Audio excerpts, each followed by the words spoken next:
اور اسی پر ایران کی جانب سے بھی جوابی وار کیا گیا ہے۔ اردن، کویت، بحرین میں امریکی فوجی اڈوں پر میزائل داغ دیے گئے ہیں۔ آپ کو بتا دیں کہ ایران نے ڈرون کے ذریعے بھی امریکی اڈوں کو نشانہ بنایا۔ اس کے علاوہ اردن کے پرنس حسن ایئر بیس کو نشانہ بنایا گیا ہے۔ پاسداران انقلاب کی جانب سے یہ موقف سامنے آیا۔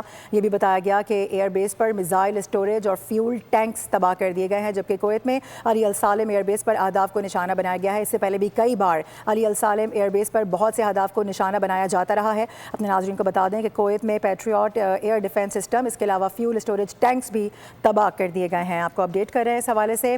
امریکہ کے جو حملے کیے گئے اس کے بعد ایران کی جانب سے جوابی وار کیا گیا ہے۔ یہ بتایا جا رہا ہے کہ اردن، کویت، بحرین میں امریکی فوجی اڈوں پر میزائل داغ دیے گئے ہیں۔ ایران نے ڈرون کے ذریعے بھی امریکی اڈوں کو نشانہ بنایا۔ اس کے علاوہ بتایا جا رہا ہے کہ اردن کے پرنس حسن ایئر بیس کو بھی نشانہ بنایا گیا ہے۔ پاسداران انقلاب کی جانب سے یہ بتایا گیا ہے۔ آگے بڑھیں گے۔ پاکستان کی کیپٹل مارکیٹ میں اہم ڈیجیٹل اصلاحات ہوئی ہیں۔ آپ کو بتا دیں کہ سرمایہ کاروں کے لیے اکاؤنٹ کھولنا اب مزید آسان ہو چکا ہے، آسان بنا دیا گیا ہے۔ مالی سال 2026-25 میں اسٹاک مارکیٹ میں 48% تک اضافہ ریکارڈ کیا گیا ہے۔ اس کے ساتھ ساتھ بتایا جا رہا ہے کہ 1,90,277 نئے سرمایہ کار مارکیٹ میں شامل ہوئے ہیں اور کاغذی کارروائی میں کمی اور اس کے علاوہ ایز آف ڈوئنگ بزنس کو مزید فروغ ملا ہے۔ آپ کو اس حوالے سے اپڈیٹ کر دیں کہ ایز آف ڈوئنگ بزنس کو مزید فروغ ملا ہے، اور اس سے پہلے یہ بتایا جا رہا تھا کہ سرمایہ کاروں کے لیے اکاؤنٹ کھلوانا مزید آسان بنا دیا گیا ہے۔ مالی سال 2026-25 کی بات کر لیں تو اسٹاک مارکیٹ میں 48% تک اضافہ ریکارڈ کیا گیا ہے۔ آگے بڑھیں گے۔ ترکی میں غیر قانونی تارکین وطن کے خلاف بڑا کریک ڈاؤن کیا گیا ہے۔ گرفتار افراد میں افغان شہری سر فہرست ہیں، یہ سامنے آیا ہے۔ اس کے ساتھ ساتھ انسانی اسمگلرز کے خلاف ترکی میں ہنگامی آپریشنز بدستور جاری ہیں۔ ساتھ ہی آپ کو بتا دیں کہ رواں سال کے پہلے 6 ماہ میں ریکارڈ 70,000 غیر قانونی تارکین وطن بھی گرفتار کر لیے گئے ہیں۔ گرفتار افراد میں 19,574 غیر قانونی افغان مہاجرین شامل ہیں، رپورٹ میں بتایا گیا، اور ساتھ ہی کہا گیا کہ 6,000 سے زائد انسانی اسمگلرز کو بھی گرفتار کیا گیا ہے۔ ترکی کے ڈائریکٹوریٹ آف مائیگریشن مینجمنٹ کی تازہ رپورٹ سامنے آئی ہے، جس میں یہ تمام تر باتیں سامنے آ چکی ہیں۔ بتایا جا رہا ہے کہ ترکی سے 13,000 سے زائد غیر قانونی افغان شہریوں کو ڈی پورٹ بھی کیا جا چکا ہے۔ اپڈیٹ کر دیں آپ کو کہ گرفتار افراد میں افغان شہری سر فہرست ہیں۔ ترکی میں غیر قانونی تارکین وطن کے خلاف یہ بڑا کریک ڈاؤن کیا گیا ہے۔ 6,000 سے زائد انسانی اسمگلرز کو بھی گرفتار کیا گیا ہے، اور ترکیہ کا جو محکمہ ہجرت ہے اس کی جانب سے یہ بتایا گیا ہے۔ ترکی کے ڈائریکٹوریٹ آف مائیگریشن مینجمنٹ کی تازہ رپورٹ جاری۔ اس کے ساتھ ساتھ ترکی سے 13,000 سے زائد غیر قانونی افغان شہریوں کو ڈی پورٹ بھی کیا جا چکا ہے۔ نقصان جتنا ہونا تھا وہ تو ہو گیا، اور اب وفاقی آئینی عدالت کی جانب سے سپریم کورٹ کا ایک اور فیصلہ واپس لے لیا گیا ہے۔ عدالت نے پیر سہاوا میں واقع منال ریسٹورنٹ گرانے کا فیصلہ کل عدم قرار دے دیا ہے۔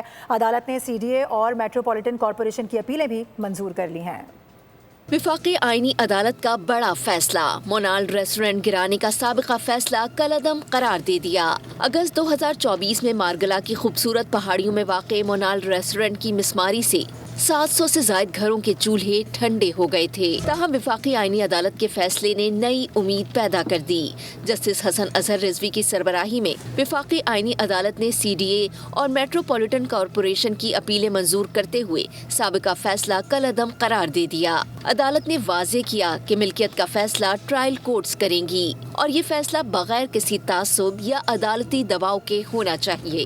سماعت کے دوران جسٹس حسن اظہر رضوی نے ریمارکس دیے کہ عدالت جذبات نہیں بلکہ حقائق اور قانون کی بنیاد پر فیصلے کرتی ہے۔ سابقہ فیصلے میں کئی اہم نکات نظر انداز کیے گئے تھے۔ سپریم کورٹ کے حکم پر اگست 2024 میں مونال ریسٹورنٹ کو مسمار کیا گیا تھا۔ مونال ان 700 سے زائد ملازمین کی زندگی کا سہارا تھا جن کے گھروں کے چولہے اس سے جلتے تھے، جہاں روزانہ 5,000 لوگ ذائقوں سے لطف اندوز ہوتے تھے۔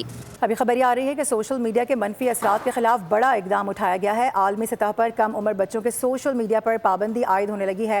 بتایا جا رہا ہے کہ سوشل میڈیا کے منفی اثرات دنیا بھر میں جو لوگ ہیں ان کو جھنجھوڑا ہے، ان کی ذہنیت کو جھنجھوڑا ہے، اور عالمی جریدہ رائٹرز یہ کلیم کر رہا ہے کہ بچوں کی اخلاقی تربیت سمیت ذہنی اور جسمانی صحت کو خطرات لاحق ہو چکے ہیں۔ سب سے پہلے ہم نے دیکھا کہ آسٹریلیا میں جو کم عمر بچے تھے ان کے سوشل میڈیا کے استعمال پر پابندی لگائی گئی، اور اب خبر ہے کہ چین، انڈونیشیا، برازیل کم عمر بچوں کے لیے سوشل میڈیا ممنوع ممنوع قرار دے چکا ہے۔ سوشل میڈیا کے منفی اثرات کے خلاف بڑا اقدام، عالمی سطح پر کم عمر بچوں کے سوشل میڈیا پر پابندی عائد ہونے لگی ہے۔ بتا دیں آپ کو کہ سوشل میڈیا کے منفی اثرات نے دنیا بھر کو جھنجھوڑ دیا ہے۔ عالمی جریدہ رائٹرز یہ رپورٹ کر رہا ہے اور بتایا گیا کہ بچوں کی اخلاقی تربیت سمیت ذہنی اور جسمانی صحت کو خطرات لاحق ہو جاتے ہیں۔ جبکہ امریکی جارحیت پر ایران کی جانب سے بھی جوابی وار کیا گیا ہے۔ خطے میں امریکی فوجی تنصیبات کو نشانہ بنانے کا دعویٰ کیا گیا۔ کویت، اردن سمیت دیگر مقامات پر حملے کیے گئے، جبکہ آبنائے ہرمز کو بھی غیر معینہ مدت تک کے لیے ایک بار پھر بند کرنے کا اعلان کر دیا گیا۔ ایران نے امریکی حملوں کا ترکی بترکی جواب دیا، خلیجی ممالک میں امریکی تنصیبات کو نشانہ بنایا۔ پاسداران انقلاب کے مطابق کویت، اردن، قطر اور بحرین میں ایئر ڈیفنس سسٹم، میزائل تنصیبات اور فوجی پناہ گاہیں نشانہ بنی۔ پاسداران انقلاب نے اردن کے پرنس حسن ایئر بیس پر امریکی تنصیبات کو بھی نشانہ بنانے کا دعویٰ کیا۔ ایران کے مطابق command and control centre MQ-9 drone hangar کو نقصان پہنچایا، جبکہ کویتی فوج حملے ناکام بنانے کا دعویٰ کر رہی ہے۔ متحدہ عرب امارات کا کہنا ہے فضائی دفاعی نظام نے میزائلز اور ڈرونز کو روک دیا۔ قطر نے بھی اپنے خلاف میزائل حملہ ناکام بنانے کا دعویٰ کیا ہے۔ ادھر ایرانی سرکاری میڈیا کے مطابق آبنائے ہرمز کو تاحکم ثانی بند کر دیا گیا ہے۔ ایران نے خبردار کیا ہے کہ کسی بھی نئی کارروائی کا سخت جواب دیا جائے گا۔ آگے بڑھیں گے، آپ کو بتائیں ثانیہ کچمانگی زیارت کے عوام دہشت گردوں کے خلاف سڑکوں پر نکل آ چکے ہیں۔ بتایا جا رہا ہے کہ ام ریلی میں بزرگوں، مقامی عمائدین اور دیگر کی بڑی تعداد میں شرکت سامنے آ رہی ہے۔ دہشت گردوں کے خلاف اور پاک فوج کے حق میں فلک شگاف نعرے بھی بلند کیے گئے ہیں۔ آخری دہشت گرد کے خاتمے تک پاک فوج کے ساتھ کھڑے رہیں گے۔ شہریوں کی جانب سے یہ موقف دہرایا گیا ہے۔ کچھ مناظر بھی دیکھے جا سکتے ہیں ریلی کے۔ ام ریلی ہے جس میں بزرگوں کی بھی ایک بڑی تعداد بتائی جا رہی ہے، دیکھی بھی جا سکتی ہے۔ دہشت گردوں کے خلاف اور پاک فوج کے حق میں نعرے لگائے گئے ہیں۔ شہریوں کی جانب سے یہ موقف سامنے آیا کہ آخری دہشت گرد کے خاتمے تک پاک فوج کے ساتھ کھڑے رہیں گے۔ آگے بڑھیں گے، آپ کو بتائیں کہ سابق امیر قطر کو سپرد خاک کر دیا گیا ہے۔ شیخ حمد بن خلیفہ ال ثانی کی نماز جنازہ دوحہ کی امام محمد بن عبد الوہاب مسجد میں ادا کر دی گئی ہے، جس میں شاہی خاندان اور دیگر حکام نے شرکت کی، جس کے بعد جنازے کو تدفین کے لیے لے جایا گیا۔ شیخ حمد بن خلیفہ کی تدفین دوحہ کے شمال میں واقع لوسیل قبرستان میں کی گئی ہے۔ شیخ حمد بن خلیفہ ال ثانی گزشتہ روز 74 برس کی عمر میں انتقال کر گئے تھے۔ قطر کی تعمیر و ترقی میں نمایاں کردار ادا کرنے کے باعث انہیں فادر آف دی قطر بھی کہا جاتا ہے۔ آپ کو اس حوالے سے بتا دیں کہ سابق امیر قطر کے حوالے سے گزشتہ روز افسوسناک خبر موصول ہوئی تھی۔ بتایا جا رہا ہے کہ ان کو سپرد خاک کر دیا گیا ہے۔ شیخ حمد بن خلیفہ ال ثانی کی نماز جنازہ دوحہ کی امام محمد بن عبد الوہاب مسجد میں ادا کر دی گئی ہے، جس میں شاہی خاندان کے ساتھ ساتھ دیگر حکام نے بھی شرکت کی ہے، جس کے بعد جنازے کو تدفین کے لیے لے جایا گیا۔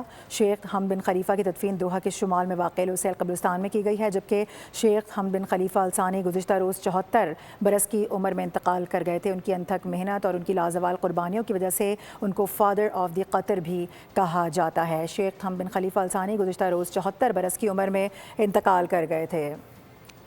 جبکہ امریکی جارحیت پر ایران کی جانب سے بھی جوابی وار کیا گیا ہے۔ خطے میں امریکی فوجی تنصیبات کو نشانہ بنانے کا دعویٰ کیا گیا۔ کویت، اردن سمیت دیگر مقامات پر حملے کیے گئے، جبکہ آبنائے ہرمز کو بھی غیر معینہ مدت تک کے لیے ایک بار پھر بند کرنے کا اعلان کر دیا گیا۔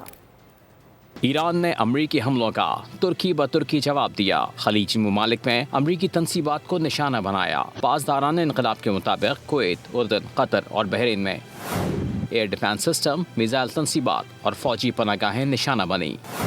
پاسداران انقلاب نے اردن کے پرنس حسن ایئر بیس پر امریکی تنصیبات کو بھی نشانہ بنانے کا دعویٰ کیا۔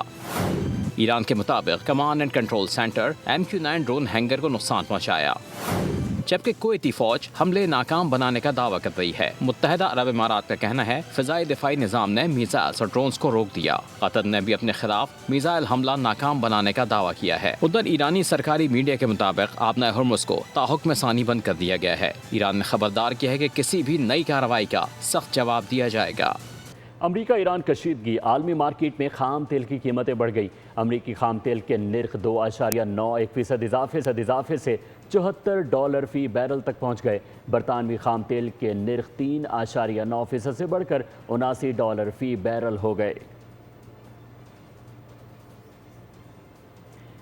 امریکہ ایران کشیدگی، عالمی مارکیٹ میں خام تیل کی قیمتیں بڑھ گئیں۔ امریکی خام تیل کے نرخ 2.91% اضافے سے $74 فی بیرل تک پہنچ گئے۔ برطانوی خام تیل کے نرخ میں 3.9% کا اضافہ دیکھا گیا اور $79 فی بیرل ہوا۔ سبسکرائب کریں اور بیل دبائیں تاکہ کوئی خبر رہ نہ جائے۔